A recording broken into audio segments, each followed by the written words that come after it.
ಸನ್ಮಾನ್ಯ ಕರ್ನಾಟಕ ಸರ್ಕಾರದ ಮುಖ್ಯಮಂತ್ರಿಗಳು 2025-26ನೇ ಸಾಲಿನ ಆಯವ್ಯಯದಲ್ಲಿ ನಮ್ಮ ಗದಗ ಜಿಲ್ಲಾ ಉಸ್ತುವಾರಿ ಸಚಿವರು ಪ್ರವಾಸೋದ್ಯಮ ಸಚಿವರಾದಂಥ HK ಪಾಟೀಲ್ ಸಾಹೇಬರ ಒಂದು ಅಪೇಕ್ಷೆ ಮೇರೆಗೆ ಲಕ್ಕುಂಡಿಯನ್ನು ಯುನೆಸ್ಕೋ ಪಟ್ಟಿಗೆ ಸೇರಿಸಬೇಕು. ಅದರ ಜೊತೆಗೆ ಲಕ್ಕುಂಡಿಯಲ್ಲಿ ದೊರೆತಿರುವಂಥ ಪ್ರಾಚ್ಯಾವಶೇಷಗಳಿಂದ ಒಂದು ಬಯಲು ವಸ್ತು ಸಂಗ್ರಹಾಲಯ ನಿರ್ಮಾಣ ಮಾಡಬೇಕು ಅನ್ನುವಂಥ ಉದ್ದೇಶದಿಂದ ಒಂದು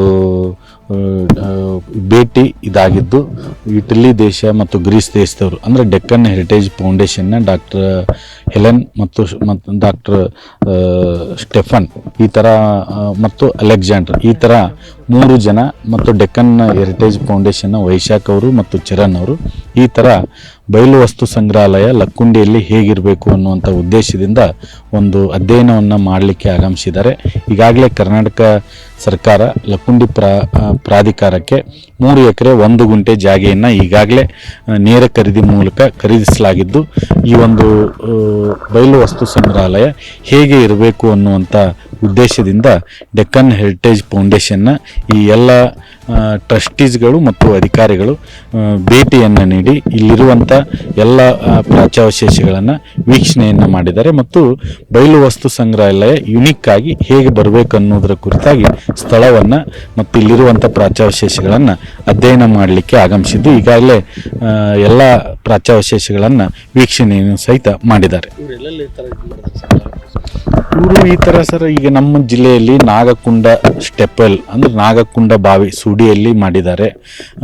ಹಲವಾರು ದಕ್ಷಿಣ ಭಾರತದ ಹಲವಾರು ರಾಜಮನೆತನಗಳ ಒಂದು ದೇವಸ್ಥಾನಗಳನ್ನು ಸಂರಕ್ಷಣೆ ಮಾಡಲಿಕ್ಕೆ ಡೆಕ್ಕನ್ ಹೆರಿಟೇಜ್ನ ಫೌಂಡೇಶನ್ನ ದಾನಿಗಳಾಗಿ ಹಲವಾರು ದೇವಸ್ಥಾನಗಳನ್ನು ಇವರು ಸ್ವತಃ ತಮ್ಮ ಖರ್ಚಿನಿಂದಲೇ ಮಾಡುವಂಥವರಾಗಿದ್ದಾರೆ. ನಮ್ಮ ಲಕ್ಕುಂಡಿಯಲ್ಲಿ, ನಮ್ಮ ಸೂಡಿಯಲ್ಲಿ, ರೋಣ ತಾಲೂಕಿನ ಸೂಡಿಯಲ್ಲಿ ನಾಗಕೊಂಡ ಒಂದು ಬಾವಿಯನ್ನು ಸಹಿತವಾಗಿ ಬಹಳಷ್ಟು ಅದ್ಭುತವಾಗಿ ಸಂರಕ್ಷಣೆಯನ್ನು ಮಾಡುವಂಥ ಕೆಲಸವನ್ನು ಮಾಡಿದ್ದಾರೆ.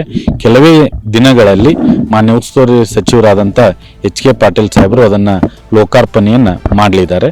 ಅದನ್ನೆಲ್ಲ ಮಾಡಿದವರು ಇವರೇ, ಡಾಕ್ಟರ್ ಹೆಲೆನ್ ಅವರು, ಡಾಕ್ಟರ್ ಸ್ಟೆಫನ್ ಅವರೇ ಡೆಕ್ಕನ್ ಹೆರಿಟೇಜ್ ಫೌಂಡೇಶನ್ನಿಂದ ದತ್ತಕ್ಕೆ ತೆಗೆದುಕೊಂಡು ಮತ್ತು ಅದರ ಜೊತೆಗೆ ಸೂಡಿಯನ್ನು ಸಂಪೂರ್ಣ ಸ್ವಚ್ಛ ಗ್ರಾಮ ಮಾಡಬೇಕು ಅನ್ನುವಂಥ ಆಲೋಚನೆಯನ್ನು ಸಹಿತ ಅವರು ಹೊಂದಿದ್ದಾರೆ.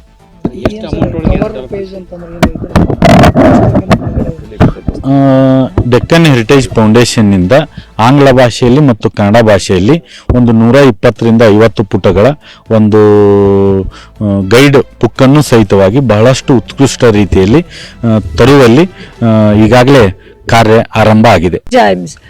And I love the antiquities, and I think the temples are really interesting and very beautiful and very different. So I think it's a wonderful place to be, and I hope you will preserve them so that other parts of India can come and visit them and enjoy this amazing heritage. Thank you. What is planned? We were just visiting, we're just visiting because we've been here many times. It's not the first time, and every time we come, we think it's even more interesting because we understand more. So Deccan Heritage is doing the Deccan Heritage Foundation we're doing a guidebook which is going to be published on the 15th of March, and it's both in English and in Canada. And we'll have all these monuments that were not included in our first guidebook, which on Badami, Aiholi and Patadakal. And now we'll have Lakundi, Dambal and Gadag. So people will have something to take along and visit this amazing place. Yes, the open museum is something that the minister wants, and we are trying to understand what exactly he wants, because I think he's trying to do as much as he can to make his constituency aware of their amazing treasure. And I think tomorrow there is the inauguration of a new restoration, of Sudi. The DHF, with the help of Mrs. Rajashri, has restored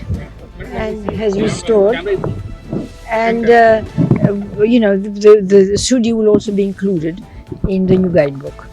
So The cover of the guidebook. We are going to. that's the cover in Canada and in English. It's the first time that our guidebooks are published in the local languages, and I hope that from now on we'll do that as well. We'll have it in English and in Canada or Telugu or whatever, or Maratha. Sorry. Ma'am, Yes, name please, ma'am. Sorry. Name please. My name. I'm Helen Filon. Thank you. Thank you.